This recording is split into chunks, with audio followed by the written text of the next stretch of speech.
8. 나머지 보병들이 입구에 깔때기 모양으로 몰려들며 서둘러 다리를 건너고 있었다. 마침내 진마차들이 전부 지나가 혼잡이 줄었다. 마지막 대대가 다리에 들어섰다. 데니소프 중대의 경기병들만 다리 저편에 남아 적과 대치하고 있었다. 맞은편 산에서는 멀리 보이던 적군이 아래쪽 다리에서는 아직 보이지 않았다. 강이 흐르던 협곡에서 보면 지평선이 반 베르스트도 채 떨어지지 않은 맞은편 고지에서 끝나기 때문이었다. 앞쪽에는 황야가 있었고 그곳 여기저기서 아군의 척후병인 카자크 무리가 움직이고 있었다. 갑자기 맞은편 고지에 난 길 위로 파란 외투를 입은 군대와 대포가 나타났다. 프랑스군이었다. 카자크 척후 기병들은 급히 산 아래로 물러났다. 데니소프 중대의 장교들과 병사들은 다들 상관없는 이야기를 나누면서 다른 곳을 보려고 애썼지만 저 산에 무엇이 있을까에 대해서만 줄곧 생각하며 지평선에 나타난 반점을 계속 주시했다. 그들은 그것이 적군임을 알았다. 한낮이 지나자 날씨가 다시 맑게 개었고 태양은 도나우강과 그 주위를 에워싼 검은 산자락 위로 찬란하게 기울고 있었다. 고요했다. 이따금 그 산에서 나팔 소리와 적의 함성이 날아들었다. 기병 중대와 적군 사이에는 몇 안 되는 척후 기병 외에 아무도 없었다. 304젠가량의 텅 빈 공간이 기병 중대와 적을 갈라놓고 있었다. 적이 사격을 멈추자 양쪽 군대를 가르는 저 준엄하고 위협적인 선이, 접근할 수도 포착할 수도 없는 선이 더욱 선명하게 느껴졌다. 산자와 죽은 자를 가르는 선을 떠올리게 하는 이 선을 한 발짝 넘어서면 미지와 고통과 죽음이 있다. 그리고 저편에는 무엇이 있을까? 저편에는 누가 있을까? 이 들판과 나무와 햇살에 반짝이는 지붕 너머 저편에는 아무도 모른다. 알고 싶다. 이 선을 넘는 것이 두렵기도 하면서 넘고 싶기도 하다. 저곳 죽음 저편에 무엇이 있는지 어쩔 수 없이 알게 되듯 조만간 저 선을 넘어 저곳 선 저편에 무엇이 있는지 알아야 한다는 것을 너는 안다. 하지만 너 자신은 강인하고 쾌활하고 흥분해 있으며 똑같이 흥분과 생기에 넘치는 건강한 사람들에게 둘러싸여 있다. 적의 시야에 놓이는 사람은 누구나 딱히 그렇게 생각하지 않는다 해도 그런 느낌을 받는다. 그리고 그 느낌은 그 순간 일어나는 모든 것에 특별한 광채와 유쾌하고 강렬한 인상을 부여한다. 적이 있는 언덕에서 포연히 보이더니 경기병 중대의 머리 위로 포탄이 휙 소리를 내며 날아갔다. 함께 서 있던 장교들이 각자의 자리로 흩어졌다. 경기병들은 말들을 정렬하기 시작했다. 기병 중대의 모든 것이 소리를 죽였다. 모두들 명령을 기다리며 앞쪽의 적과 중대장을 바라보았다. 두 번째, 세 번째 포탄이 날아왔다. 경기병들을 향한 포격임이 분명했다. 그러나 포탄은 규칙적으로 빠르게 슉슉 소리를 내며 경기병들의 머리 위를 지나 뒤쪽 어딘가에 떨어졌다. 경기병들은 돌아보지 않았다. 그래도 날아가는 포탄 소리가 들릴 때마다 똑같은 듯 하면서도 제각기 다른 얼굴을 지닌 중대 병사들은 마치 명령에 따르는 것처럼 포탄이 날아가는 동안 일제히 숨을 죽이며 등자를 밟고 살짝 일어섰다가 다시 내려앉곤 했다. 병사들은 고개를 돌리지 않고 서로를 겨눌질하며 호기심 어린 눈으로 동료의 인상을 살폈다. 데니소프부터 나팔수에 이르기까지 저마다의 얼굴에는 입술과 턱 언저리에 투쟁과 흥분과 동료의 공통된 특징이 드러났다. 기병 특무상사는 병사들을 둘러보며 마치 처벌하겠다고 위협하듯 얼굴을 찌푸렸다. 사관 후보생 미르노프는 포탄이 날아갈 때마다 몸을 숙였다. 로스토프는 다리를 약간 다쳤어도 여전히 당당해 보이는 자신의 그라치크를 타고 대열 왼쪽 측면에 서서 시험을 위해 많은 사람에 불려나가면서 자신이 남들보다 뛰어나다고 확신하는 학생 같은 행복한 표정을 짓고 있었다. 마치 자신이 포탄 아래에서 얼마나 침착하게 서 있는지 관심을 가져달라고 요청하듯 밝고 환한 표정으로 모두를 둘러보고 있었다. 하지만 그의 얼굴에도 그의 의지에 반해 입가에 서럽고 준엄한 무언가의 기색이 떠오르고 있었다. 거기서 인사하는 게 누구야? 미로노프 사관 후보생? 아니지, 날 보란 말이야? 제자리에 가만히 있지 않고 기병 중대 앞에서 말을 탄 채 빙글빙글 돌던 데니소프가 버럭 소리를 질렀다. 들창코의 머리칼이 검은 바시카 데니소프의 얼굴과 칼집에서 뺀 기병도의 칼자루를 움켜쥔 털로 덮인 짧은 손가락이 달린 강인한 팔뚝을 지닌 그의 작고 탄탄한 체구는 여느 때와 특히 술을 2병 마신 후의 저녁 낮을과 조금도 다르지 않았다. 얼굴이 평소보다 좀 더 붉게 상기되었을 뿐이다. 그는 물을 마시는 새처럼 덥수룩한 머리를 치켜들고 작달막한 다리로 명마 베두인의 옆구리에 사정없이 박차를 가했다. 그러고는 뒤로 쓰러질 듯이 빠르게 말을 몰아 기병중대의 반대편 측면으로 가서 목신 소리로 총을 점검하라고 외쳤다. 그는 키로스텐에게 다가갔다. 어깨가 딱 벌어진 의젓한 앞말을 타고 이등대위가 데니소프의 맞은편에서 천천히 오고 있었다. 콧수염이 긴 이등대위는 여느 때처럼 진지했고 눈동자만 평소보다 더 빛날 뿐이었다. 어때? 그가 데니소프에게 말했다. 전투까지는 가지 않을 거야. 두고 봐. 우리는 후퇴할 거야. 우라질 도대체 무엇들 하는 거야? 데니소프가 투덜거렸다. 아, 로스토프. 그는 사관 후보생의 밝은 얼굴을 보고 그에게 소리쳤다. 자, 기다리던 순간이 왔군. 그리고 그는 사관 후보생의 모습이 기쁜 듯 격려의 미소를 지었다. 로스토프는 더할 나위 없이 행복한 기분을 느꼈다. 그때 지휘관이 다리에 나타났다. 데니소프는 그를 향해 말을 몰았다. 카카, 공격을 허락해 주십시오. 제가 가서 저놈들을 무찌르겠습니다. 지금 공격은 무슨?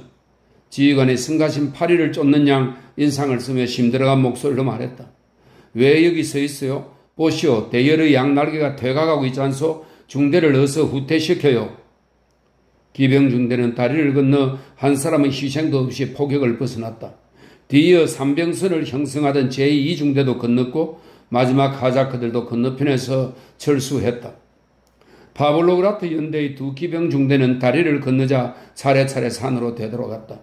연대장 카를 보그다노비치 슈베르트가 데니소프의 기병중대로 말을 몰고 와서 텔랴닌 때문에 충돌한 이후 로스토프와 처음 대면한 것이었는데도 그에게 눈길을 주지 않고 그와 멀지 않은 곳에서 천천히 말을 몰았다. 로스토프는 자신이 전선에서 자신을 죄인으로 여기가는 사람의 권력 아래 놓여 있다는 것을 느끼며 연대장의 탄탄한 등과 금발이 드리운 뒤통수와 붉은 목에서 눈을 떼지 않았다. 로스토프가 보기에 보그다니치는 일부러 무관심한 척하는 것 같았고 지금 그의 목적은 오로지 사관 후보생의 용기를 시험하는 것인 듯 했다. 그래서 로스토프는 허리를 꼿꼿이 세우고 쾌활하게 주위를 둘러보았다. 또 그가 느끼기에 보그다니치는 자신의 용맹함을 과시하려고 일부러 가까이에서 말을 몰고 가는 것 같았다. 그는 그의 적이 그를 로스토프를 벌하려고 이제 곧 기병중대를 무모한 공격에 내몰지도 모른다는 생각이 들기도 했다. 또 그는 공격이 끝난 후 보그다니치가 부상을 입은 자신에게 다가와 관대하게 손을 내밀며 화해의 악수를 청하는 장면을 떠올리기도 했다. 파블로그르트 연대 병사들에게 나딕은 어깨를 높이 치켜 올린 제르코프가 그는 얼마 전 그들의 연대에서 전출되었다. 그 제르코프가 연대장에게 다가왔다. 군사령부에서 쫓겨난 후 제르코프는 참모부에 있으면 아무것도 하지 않아도 더 많은 보수를 받을 수 있는데 전선에서 힘들게 고생할 바보가 아니라며 연대에 남지 않고 바그라티온 공작의 연락장교로 용케 들어갔다. 그는 후위 부대 지휘관의 명령을 가지고 옛 지휘관에게 왔다. 연대장님, 그는 동료들을 둘러보면서 특유의 침울하고 심각한 태도로 로스토프의 적에게 말했다. 다리를 소각하라는 명령입니다. 누구 명령이요? 연대장이 어물하게 물었다. 누구 명령인지 저도 모릅니다, 연대장님. 기병소위는 심각한 말투로 대답했다. 공작께서 제게 연대장에게 가서 경기병들을 이끌고 서둘러 되돌아가 다리를 소각하라고 해 라고만 명령하셨습니다.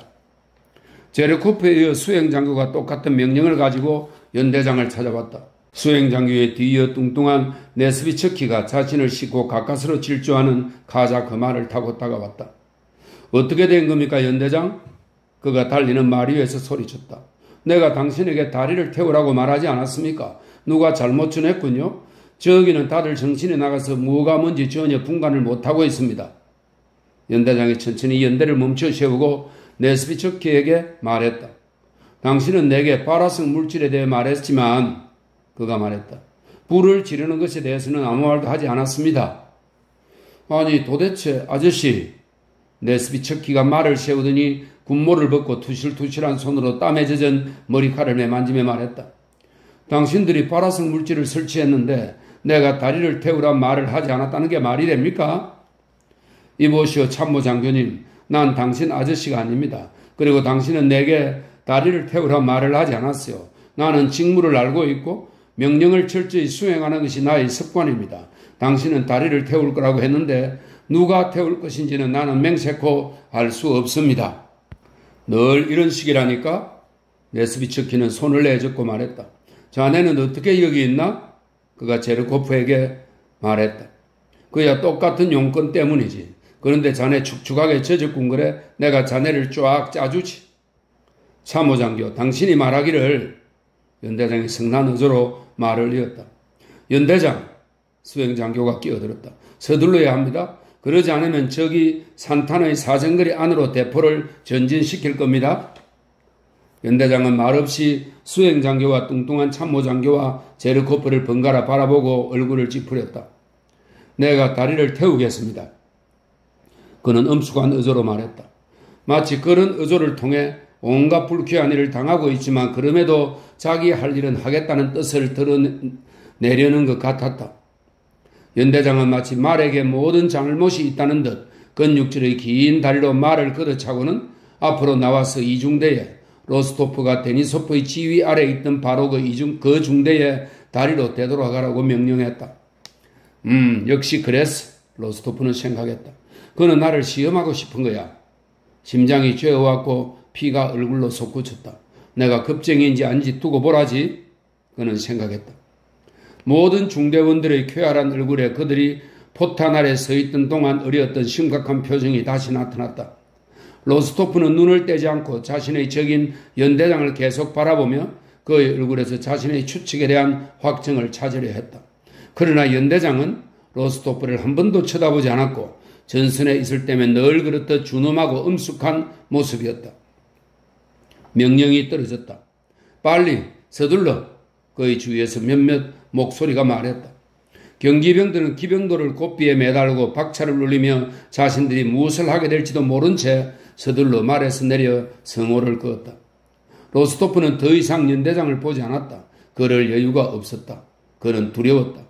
자신이 경기병들에게 뒤처지지 않을까 심장이 멎을 만큼 두려웠다. 말을 당번병에게 말을 넘기는 손이 바들바들 떨렸다.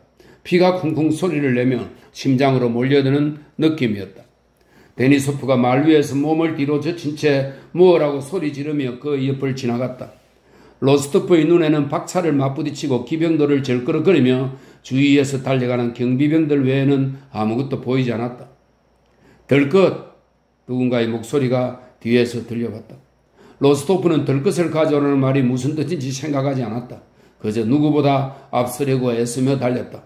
그러나 다리 바로 옆에서 그는 발밑을 보지 않았던 탓에 사람들의 발에 짓밟힌 질척이는 진흙탕에 빠져 비틀거리다 손으로 땅을 짚고 넘어졌다. 사람들이 그를 피해 달려갔다. 양쪽으로 대위, 연대장의 목소리가 들렸다. 연대장은 앞으로 달려나가더니 다리에서 멀지 않은 곳에 멈춰서서 말을 탄 채 의기양양한 표정을 짓고 있었다. 로스토프는 더러워진 손을 군복 바지에 닦으며 자신의 적을 쳐다보았다. 그는 멀리 앞으로 멀어질수록 더 좋을 것이라고 여기며 더 달리기를 원했다. 그러나 보그다니치는 로스토프를 쳐다보지도 않고 알아보지도 못했지만 그를 향해 외쳤다. 다리 한가운데서 뛰고 있는 게 누구야? 오른쪽으로 붙어. 사관 후보생 뒤로. 그는 격분해서 소리치고 용기를 과시하며 말을 탄 채 다리의 판자 위로 들어서는 데니소프에게 몸을 돌렸다. 어째서 그런 위험한 짓을 합니까, 대위? 말에서 내려오는 게 좋아요. 연대장이 말했다. 에이, 다 팔자 소관입니다. 바시카 데니소프가 안장 위에서 돌아보며 대답했다. 한편 네스비츠키와 체르고프와 수행장교는 사정거리 밖에 함께 서서 노란 키벨의 끈으로 술을 놓은 암록색 재킷과 파란 바지 차림으로 다리 옆에서 꿈틀거리는 사람들의 작은 무리와 멀리서 접근하는 파란 외투와 대포를 운반 중인 것을 쉽게 알아차릴 수 있었던 말을 거느린 몇몇 무리를 번갈아 바라보고 있었다. 다리를 태울까 못 태울까? 누가 먼저일까? 저들이 달려가서 다리를 태울까? 아니면 프랑스군이 산탄의 사정거리에 접근해 저들을 죽일까? 다리 위쪽에 서서 찬란한 석양빛 속에 다리와 경기병들과 맞은편을 총검과 대포와 함께 다가오는 파란 외투들을 바라보고 있던 많은 병사들은 제각기 심장이 멎는 듯한 느낌 속에서 자기도 모르게 스스로에게 이런 질문들을 던졌다. 아, 경기병들이 당하겠어. 네스비 척키가 말했다. 이제 충분히 산탄의 사정거리에 들겠어. 그자가 쓸데없이 너무 많은 인원을 데리고 갔습니다. 수행장교가 말했다. 사실 네스비 척키가 말했다. 거기엔 패기 있는 젊은 친구 둘만 보내도 되는데 말이야. 아, 각하. 세르코프가 경기병들에게서 눈을 떼지 않은 채 그러나 여전히 그의 말이 진지한지 아닌지 짐작할 수 없게 만드는 유치한 태도로 말참견했다. 아, 각하. 어떻게 그렇게 판단하십니까? 두 사람만 보내면 도대체 누가 우리 같은 놈들한테 리본 달린 블라디미르를 주겠습니까? 저런 식으로 해서 저들이 격파된다 해도 본인은 기병중대를 대표해서 리본 쪼가리를 받을 수 있겠죠. 우리의 보고다니치는 규칙을 잘 알아요. 아, 수행장교가 말했다. 산탄이다. 그가 포차 앞 밖에서 분리해 서둘러 배치한 프랑스군의 대포를 가리켰다.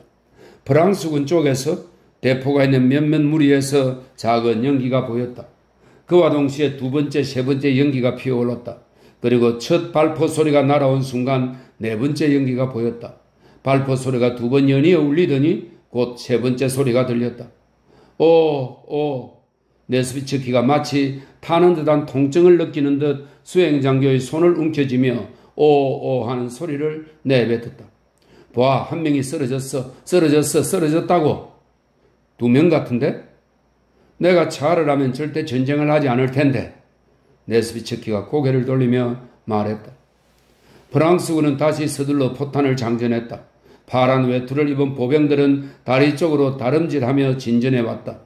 다시 그러나 다양한 간격을 두고 작은 연기들이 피어오르고 다리 위에서 산탄이 탁탁탁 소리를 냈다. 그러나 이번에는 네스비츠키도 다리 위에서 무슨 일이 벌어지고 있는지 볼 수 없었다. 다리에서 짙은 연기가 피어올랐다.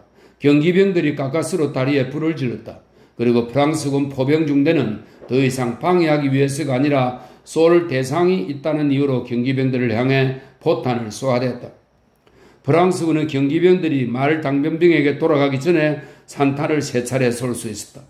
두 번의 일제사격은 부정확하여 산탄이 전부 머리 위로 넘어갔지만 마지막 탄은 경기병물이 한가운데에 떨어져 3명을 쓰러뜨렸다. 자신과 보고다니치의 관계에 대한 걱정에 잠긴 채 로스토프는 무엇을 해야 할지 몰라 다리에 멈춰 섰다. 그가 늘 전투를 상상하던 대로 칼로 벨 사람이 아무도 없었고 다른 병사들처럼 짚을 끈을 가져오지 않아서 다리의 소각을 도울 수도 없었다. 그가 주위를 둘러보며 서 있는 동안 갑자기 다리에서 호두를 뿌리는 듯한 소리가 들리더니 그와 가장 가까이 있던 경기병이 신음소리를 내며 다리 난간 위로 쓰러졌다. 로스토프는 사람들과 함께 그에게 달려갔다. 다시 누군가가 외쳤다. 덜컥 네 사람이 경기병을 붙잡고 들어올렸다. 제발 내버려둬. 부상병이 소리를 질렀다. 그러나 병사들은 그를 들어 들것에 실었다. 니콜라이 로스토프는 고개를 돌리고 무언가를 찾기라도 하듯 저 멀리 도나우강과 하늘과 태양을 바라보았다. 하늘은 얼마나 멋져 보였던가. 얼마나 푸르고 고요하고 깊은가. 저무는 태양은 얼마나 찬란하고 장엄한가. 또 멀리 보이는 도나우 강물은 얼마나 은은하게 반짝였던가. 그리고 도나우 강 너머 멀리 보이는 푸르른 산들, 수도원, 신비로운 골짜기들, 꼭대기까지 안개에 쌓인 소나무 숲은 더 한층 멋졌다. 저곳은 고요하고 행복하다. 내가 저곳에 있기만 한다면 난 아무것도 바라지 않을 텐데, 정말 아무것도 바라지 않을 텐데, 로스토프는 생각했다. 나 한 사람과 저 태양에게는 그토록 행복이 많은데, 이곳에는 신음소리, 고통, 두려움, 그리고 모호함과 부산스러움, 또 사람들이 뭘 하고 외친다. 또다시 모두들 뒤쪽 어딘가로 달려갔다. 나도 그들과 함께 달려갈 것이다. 바로 여기에 그것이 죽음이 내 위에 내 주위에 있다. 한순간이다. 그러면 나는 저 태양을, 저 강물을, 저 골짜기를 두 번 다시는 보지 못하겠지. 그 순간 태양이 구름 뒤로 모습을 감추기 시작했다. 로스토프의 앞쪽에 다른 들것들이 나타났다. 죽음과 들것에 대한 공포도, 태양과 삶에 대한 사랑도, 모든 것이 병적이고 불안한 하나의 인상으로 어우러졌다. 주여, 거기 하늘에 계신 분이여 나를 구하소서, 나를 용서하시고 지켜주소서. 로스토프는 속으로 중얼거렸다. 경기병들이 마을 당번병들에게 달려갔고 목소리들이 더 커지고 더 차분해졌고 들것들이 시야에서 사라졌다. 어때 친구, 화약 냄새 좀 맡았나? 바시카 데니소프의 목소리가 그의 귓가에서 저렁저렁 울렸다. 다 끝났어. 하지만 난 겁쟁이다. 그래, 난 겁쟁이야. 로스토프는 생각했다. 그러고는 무겁게 한숨을 내쉬며 마을 당번병의 손에서 한쪽 다리를 떼어놓은 자신의 그라치크를 넘겨받아 올라타려고 했다. 그게 뭐였어? 산탄인가? 그가 테니소프에게 물었다. 그래, 게다가 굉장한 것이었어? 테니소프가 외쳤다. 잘 해냈어. 하지만 비루한 일이야. 공격은 멋진 일이지. 갈기갈기 난도질 해보라고. 하지만 이번에는 빌어먹을 관역 마치듯 한다니까? 그리고 테니소프는 로스토프에게서 멀지 않은 곳에서 서있던 연대장과 네스피츠키와 체르코프와 수행 장교의 무리 쪽으로 말을 몰고 갔다. 하지만 아무도 알아채지 못한 모양이야? 로스토프는 생각했다. 실제로 어느 누구도 전혀 알아차리지 못했다. 전투를 경험한 적 없는 사관 후보생이 처음으로 맛본 그 감정은 다들 아는 것이었기 때문이었다. 자, 여기 당신이 보고할 거리가 있군요. 체르코프가 말했다. 두고 봐. 나도 육군 소위로 승진할 거니까. 내가 다리를 쏘가겠다고 공작해 보고하시오. 연대장이 의기양양하게 말했다. 만약 손실에 대해 물으시면요. 사소합니다. 연대장의 목소리를 깔고 말했다. 경기병 둘이 부상당했고 한 명이 적사했습니다. 그는 행복한 미소를 억누르지 못하고 적사했습니다라는 아름다운 말을 거침없이 낭낭하게 내뱉으며 잠옷 기쁜 듯이 말했다. 9. 보나파르트가 지휘하는 10만 프랑스군의 추격을 당하고 주민들의 적대적인 태도에 부딪히고 더 이상 동맹군을 신뢰할 수 없고 식량 부족을 겪고 전쟁의 모든 예상 조건들을 벗어나 행동할 수밖에 없게 된 3만 5천 명의 러시아군은 쿠투조프의 지휘 아래 도나우 강을 따라 하류 쪽으로 서둘러 퇴각했다. 적에게 따라잡히면 행군을 멈추고 무거운 장비에 손실 없이 후퇴하는 데 필요한 만큼만 후위 부대를 남겨 적을 물리쳤다. 람바흐, 암슈테렌, 멜크에서 전투가 있었다. 러시아군의 용맹함과 강인함은 그들과 맞붙은 적들도 인정할 정도였지만 그 전투들의 결과는 고작해야 한층 빠른 후퇴에 불과했다. 울른 부근에서 포로 신세가 되는 것을 모면하고 브라우나우에서 쿠투조프가 합류한 오스트리아군은 이제 러시아군과 갈라진 상태였다. 그래서 쿠투조프의 운명은 오로지 피로로 기진맥진한 자신의 나약한 병력에 맡겨져 있었다. 비인을 수호하는 일은 생각조차 할 수 없었다. 쿠투조프가 비인에 체류할 당시 오스트리아 궁정전쟁위원회가 그 계획을 전한 새로운 학문, 즉 전술학의 법칙에 따라 심사숙고된 공격전 대신 이제 쿠투조프에게 대두되던 그의 실현하기 힘든 유일한 목표는 울른 부근에서 마크가 겪은 것처럼 군대를 파멸시키지 않고 러시아에서 오고 있던 부대들과 합류하는 것이었다. 10월 28일 쿠투조프는 군대를 이끌고 도나우강 왼쪽 기슭으로 건너가서 자신과 프랑스군의 주력 부대 사이에 강을 두고 처음으로 퇴각을 멈추었다. 30일에는 도나우강 왼쪽 강변에 진을 치고 있던 모르티에 사단을 공격하여 격파했다. 러시아군은 이 전투에서 처음으로 전리품을 획득했다. 군기와 대포와 적의 장군 2명이었다. 2주에 걸친 퇴각 후에 러시아군은 처음으로 멈추었고 전투 후에는 전장을 사수했을 뿐 아니라 프랑스군을 몰아내기까지 했다. 군대가 의복도 제대로 갖춰있지 못하고 기진맥진한 데다 낙오자와 사상자와 병자로 전투력의 3분의 1을 잃은 상태였음에도 불구하고 병자들과 부상자들을 적의 인류애에 맡긴다는 쿠투조프의 편지와 함께 도나우강 건너편에 남겨두었음에도 불구하고 야전병원으로 바뀐 크렘스의 큰 병원들과 집들이 더 이상 병자와 부상자를 수용할 수 없는 지경에 이르렀음에도 불구하고 이 모든 정황에도 불구하고 크렘스의 퇴각을 멈추고 모르티에와 싸워 승리를 거둔 것은 군대의 사기를 상당히 끌어올렸다. 러시아에서 출발한 부대들이 가까이 왔을지도 모른다느니, 오스트리아군이 어떤 승리를 거두었다느니, 보나파르트가 겁을 먹고 퇴각했다느니 하는, 비록 오보이긴 해도 더할 나위 없이 기쁜 소문들이 군대 전체와 군 사령부에 퍼졌다. 안드레이 공작은 전투가 벌어지는 동안 이 전투에서 전사한 오스트리아의 슈미트 장군 곁에 있었다. 그가 탄말이 다쳤고 그도 한쪽 손에 총알로 인한 가벼운 찰과상을 입었다.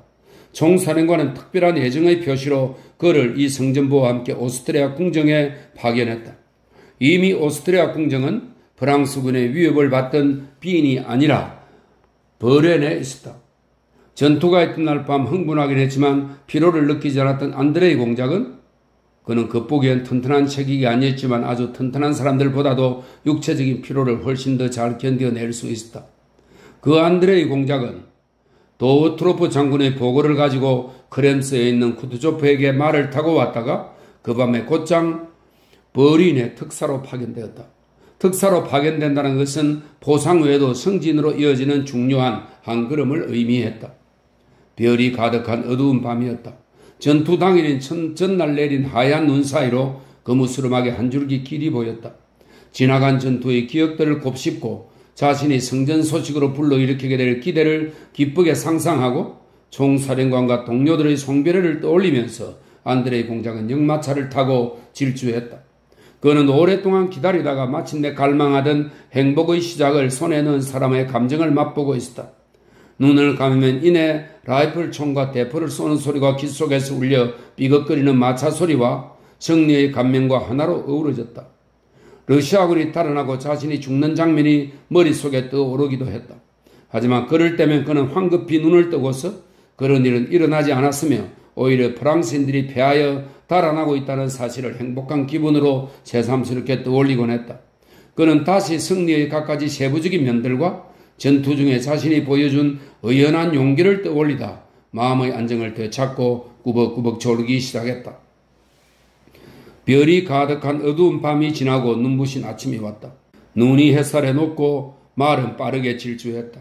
오른쪽에도 왼쪽에도 한결같이 새로운 다채로운 숲과 들판과 마을들이 스쳐갔다. 한 역참에서 그는 러시아군 부상자들을 실은 진마차 대열을 앞질렀다.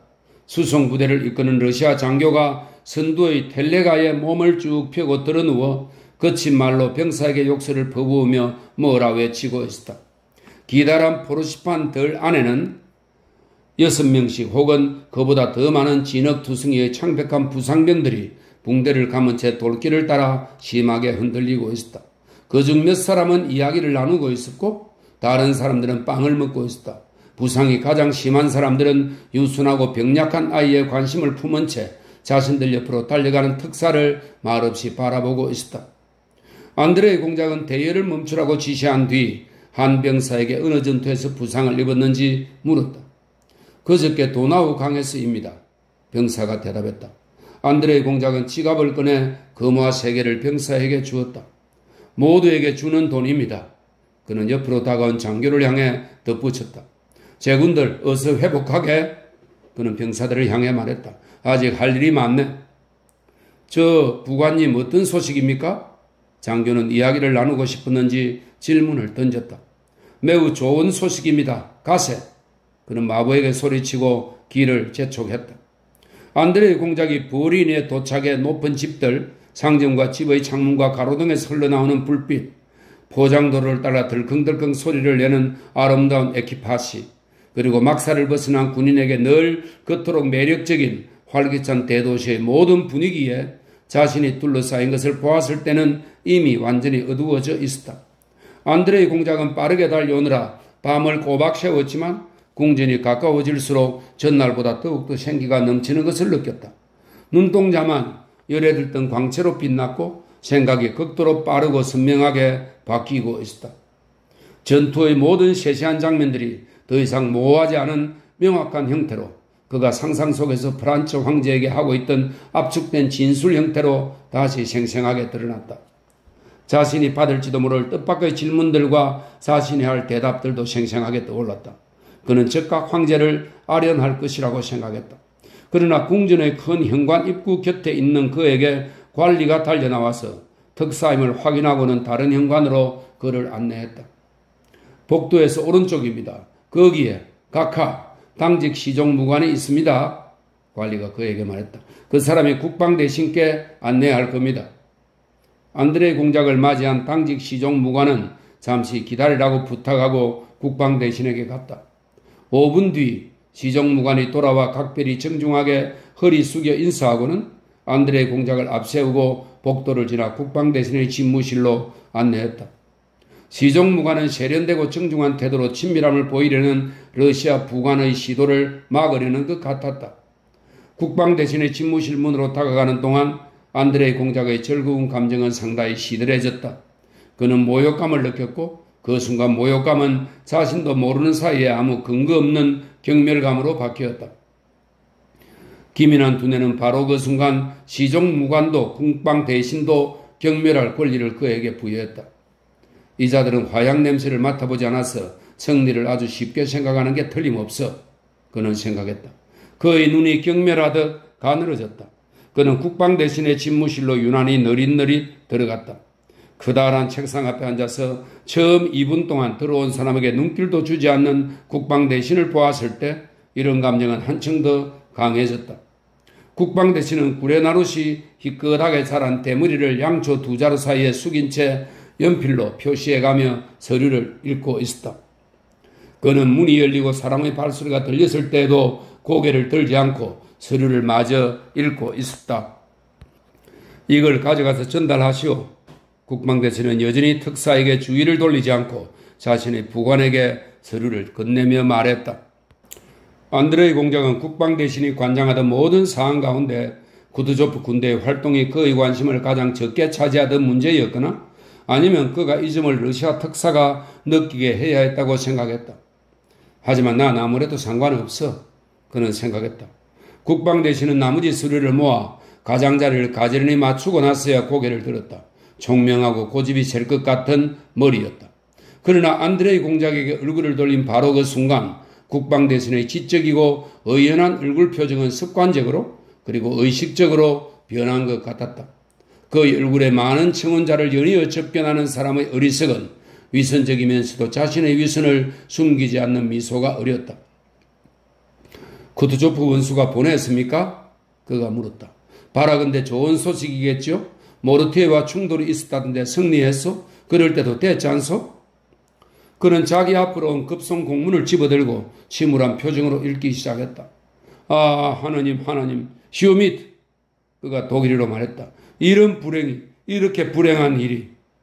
그는 공문을 대강 훑어본 후 책상에 내려놓고 무언가를 생각하는 듯한 표정으로 안드레이 공작을 헐기 쳐다보았다. 아, 정말 불행한 일이요. 당신은 그것이 결정적인 전투라고 말할 겁니까? 하지만 모르티에는 포로가 되지 않았군요. 그는 생각에 잠겼다. 당신이 좋은 소식을 가져와서 대단히 기쁘어 슈미트의 죽음이 승리에 대한 값비싼 대가가 되었지만 말이요. 틀림없이 폐하께서 당신을 만나고 싶어 하실 거요. 하지만 오늘은 아닙니다. 고맙소. 푹 쉬시오. 내일 사열식이 끝난 후 아련때 오시오. 내가 당신에게 알려주겠소. 대화하는 동안 사라졌던 어리석은 미소가 국방 대신의 얼굴에 다시 떠올랐다. 또 봅시다. 정말 고맙소. 황제 폐하께서도 당신을 보고 싶어 하실 것이오. 그는 거듭 이렇게 말하면서 고개를 숙였다. 궁정에서 나왔을 때 안드레이 공작은 승리가 안겨준 모든 흥미와 행복이 이제 자신을 떠나 국방 대신과 정중한 부관의 무심한 손에 넘어간 듯한 느낌이 들었다. 그의 사고방식이 순식간에 완전히 뒤바뀌어 버렸다. 그에게는 전투가 오래전의 아득한 기억처럼 느껴졌다. 10. 안드레이 공작은 버린에서 지인인 러시아 외교관 빌리빈의 집에 묵었다. 아, 친애하는 공작, 이보다 더 반가운 손님은 없습니다. 빌리빈이 안드레이 공작을 맞으러 나오며 말했다. 브란츠, 공작의 짐을 내 침실로 옮겨놔. 그가 볼콘스키를 안내하던 하인에게 말했다.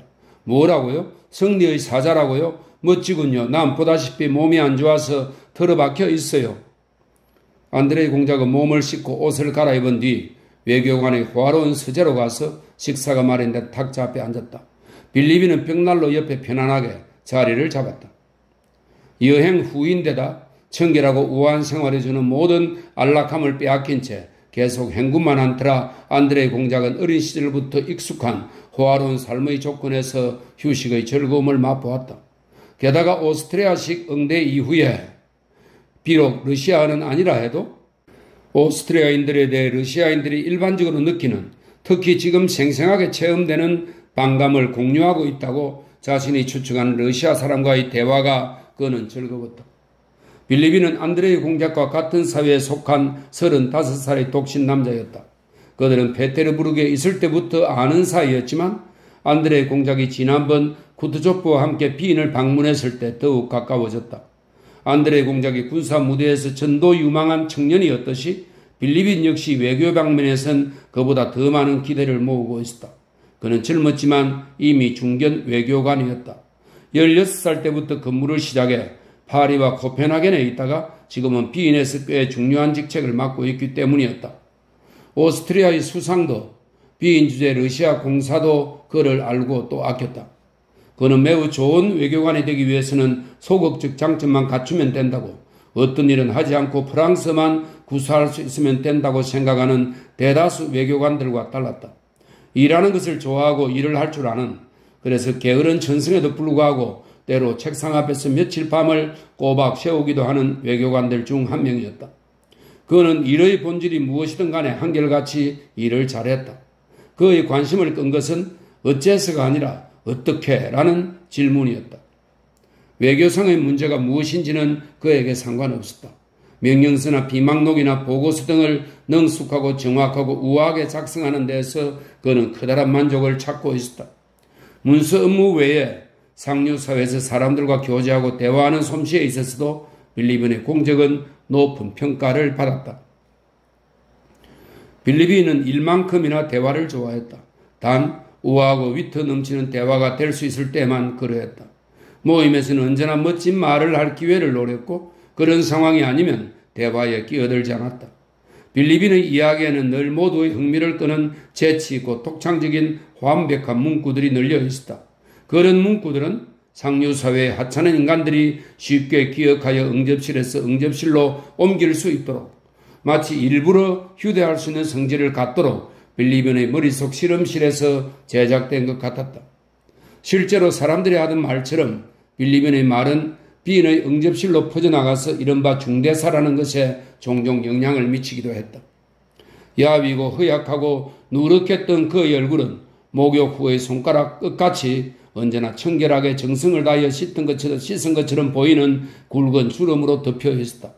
이 주름들의 움직임이 그의 인상의 주된 유희를 이루고 있었다. 이마에 넓은 주름이 잡히고 눈썹이 위로 치켜 올라가는가 하면 눈썹이 아래로 처지고 두 볼에 굵은 주름이 잡히곤 했다. 깊숙이 자리 잡은 그리 크지 않은 눈은 언제나 쾌활하게 정면을 바라보고 있었다. 자, 이제 당신들의 공훈을 우리에게 돌려주시죠. 그가 말했다. 볼콘스키는 자신에 대해서는 한 번도 언급하지 않고 지극히 겸손한 방식으로 전투와 국방 대신의 응대에 대해 이야기했다. 그들은 이런 소식을 가져온 나를 볼링장에 들어온 개처럼 대했습니다. 그는 이렇게 말을 맺었다. 빌리빈이 가볍게 웃으며 주름살을 폈다. 하지만 친구, 그는 자신의 손톱을 멀리서 찬찬히 바라보고 왼쪽 눈 위에 살갗을 축히 올리며 말했다. 내가 아무리 정교회 러시아 군대를 존경한다 해도 나는 당신들의 승리가 더할 나위 없이 눈부신 것이라고는 생각하지 않습니다. 그는 경멸적으로 강조하고 싶은 말만 러시아어로 발음하면서 프랑스어로 말했다. 어째서일까요? 당신들은 일개 사단밖에 없는 불쌍한 모르티에에게 모든 병력을 동원하여 달려든 데다 모르티에는 당신들의 손가락 사이를 빠져나갔죠. 도대체 뭐가 승리란 말입니까? 그래도 진지하게 말하자면 안드레이 공작이 대답했다. 이분이 울름 때보다는 조금 나았다고. 어쨌든 우리는 자만하지 않고 말할 수 있습니다. 어째서 당신들은 우리에게 원수를 한 명도 생포해 오지 못했나요? 모든 것이 다 예상대로 되는 게 아니고 사열식처럼 규칙적인 게 아니니까요. 당신에게 말했듯이 우리는 아침 7시쯤 후방을 우회할 거라고 생각했습니다. 그러나 오후 5시가 될 때까지도 도착하지 못했죠. 당신들은 왜 아침 7시까지 도착하지 못했나요? 어쨌거나 당신들은 아침 7시에 도착해야 했어요. 빌리비는 빙긋 웃으며 말했다. 아침 7시에 도착해야 했단 말입니다. 어째서 당신들은 외교적인 방법으로 보나파르트에게 제노바를 떠나는 편이 좋을 것이라는 생각을 불어넣지 못했나요? 안드레 공작이 똑같은 어조로 말했다. 압니다. 빌리빈이 말을 끊었다. 벽난로 앞 소파에 앉아서 원수들을 잡는 건 정말 쉬운 일이라고 당신은 생각하지요? 사실입니다. 하지만 어쨌든 당신들은 어째서 그를 잡지 못했습니까? 그러니까 국방 대신뿐 아니라 신성 로마 제국의 황제인 프란츠 국왕마저 당신들의 승리를 크게 반기지 않더라도 놀라지 마세요. 러시아 대사관의 하찮은 비서관인 나도 딱히 별다른 기쁨을 느끼지 못하는데요, 뭐. 그는 안드레이 공작을 똑바로 바라보다가 갑자기 찡그린 이마살을 풀었다. 친구, 이제 내가 어째서냐고 물을 차례지요? 볼콘스키가 말했다. 솔직히 말해서 난 잘 모르겠습니다. 어쩌면 여기엔 나의 변변찮은 두뇌를 넘어서는 외교적인 미묘함이 있을지도 모르죠. 그래도 이해가 안 됩니다. 마크는 군대를 전부 잃었고 베르난트 대공과 카를 대공은 살았는지 죽었는지 아무 기척도 없이 실패만 거듭하고 있죠. 그러다 마침내 쿠트조프 한 사람만 실제적인 승리를 거두고 프랑스인들의 불패의 맹세를 깼단 말입니다. 그런데 국방대신은 자세한 정황을 알려는 관심조차 보이지 않아요. 바로 그 때문입니다, 친구. 생각해 보세요. 만세, 짜르를 위해, 루시를 위해, 신앙을 위해 다 훌륭합니다. 하지만 당신들의 승리가 우리와 오스트리아 궁전을 말하는 겁니다. 우리와 무슨 상관입니까? 여기 있는 우리에게 카를나 페르디난트 대공의 승리에 대한 멋진 소식을 가지고 와 보세요. 당신도 알다시피 어느 쪽 대공이든 상관없습니다.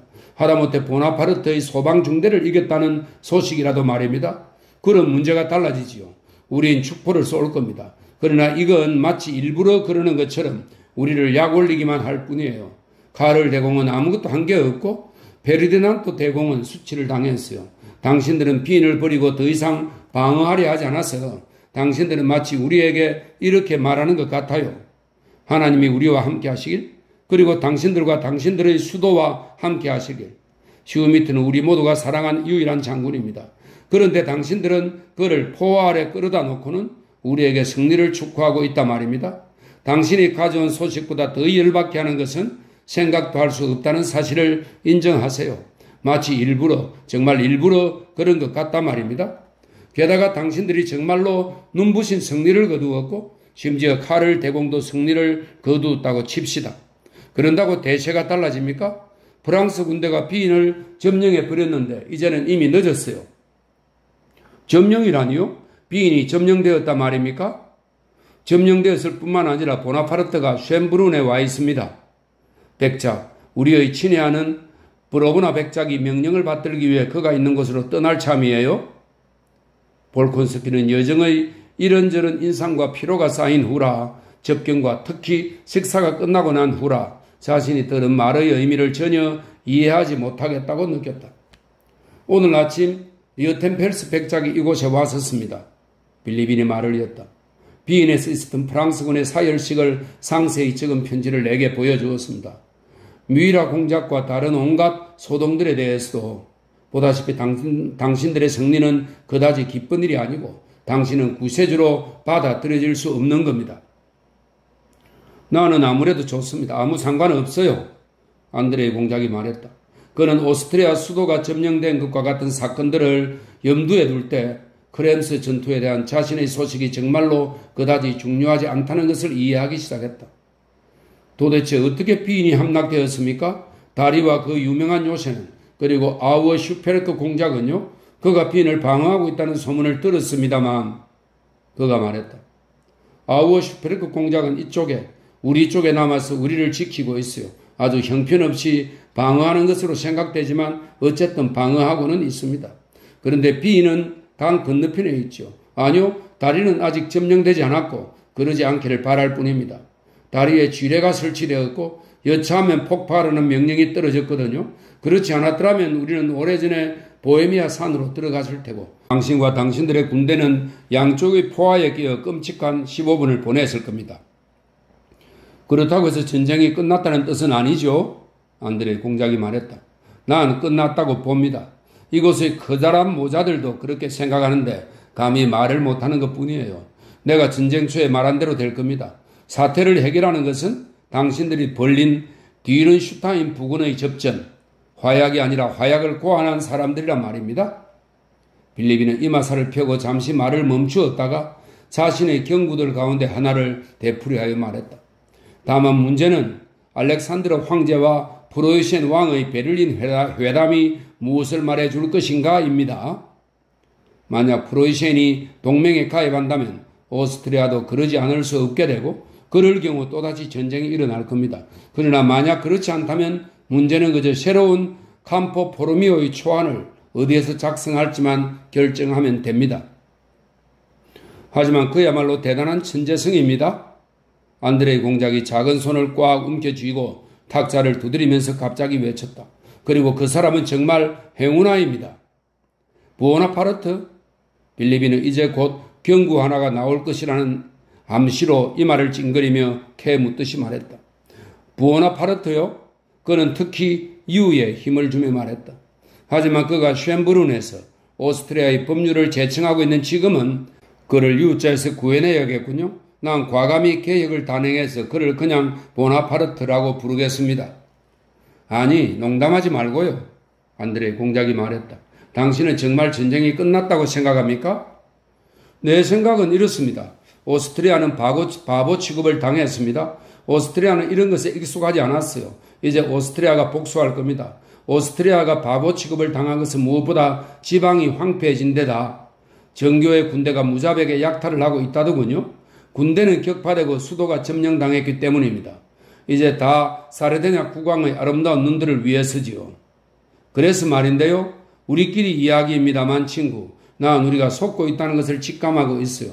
저들이 프랑스와 교섭하고 평화조약을, 그것도 비밀 평화조약을 독자적으로 체결하려 한다는 것을 직감적으로 느낀다 말입니다. 그럴 리가요. 안드레이 공작이 말했다. 그렇다면 너무 추악하군요. 살다 보면 알게 되겠죠. 빌리비는 대화의 끝을 알리는 신호로 다시 이마살을 펴며 말했다. 안드레이 공작은 자신에게 마련된 방으로 와서 깨끗한 속옷 차림으로 깃털 침구와 따뜻하게 데운 향기로운 베개에 눕자 자신이 소식을 가져온 그 전투가 자신에게 멀게만 느껴졌다. 그리고 프로이센의 동맹, 오스트리아의 배신, 보나파르트의 새로운 승리, 아령과 사열식, 다음날 있을 프란츠 황제 접견 등이 그의 마음을 사로잡았다. 그가 눈을 감았을 때 순간 그의 귀 속에서 포성과 총성, 에키파시의 바퀴 소리가 요란하게 울리기 시작했다. 그러자 다시 머스킷 총을 든 병사들이 실처럼 길게 늘어서서 산을 내려오고 프랑스인들이 쏘아댄다. 그는 심장이 두근거리는 것을 느낀다. 그는 슈미트와 나란히 앞으로 달려나가고 총알들이 그의 주위에서 유쾌하게 휙휙댄다. 그는 어렸을 때부터 한 번도 느껴본 적 없는 10배나 더 강렬한 생의, 기쁨의 감정을 느낀다. 그는 눈을 떴다. 그래, 전부 있었던 일이야. 그는 아이처럼 행복한 미소를 지으며 스스로에게 말하고는 젊음의 깊은 잠에 빠져들었다.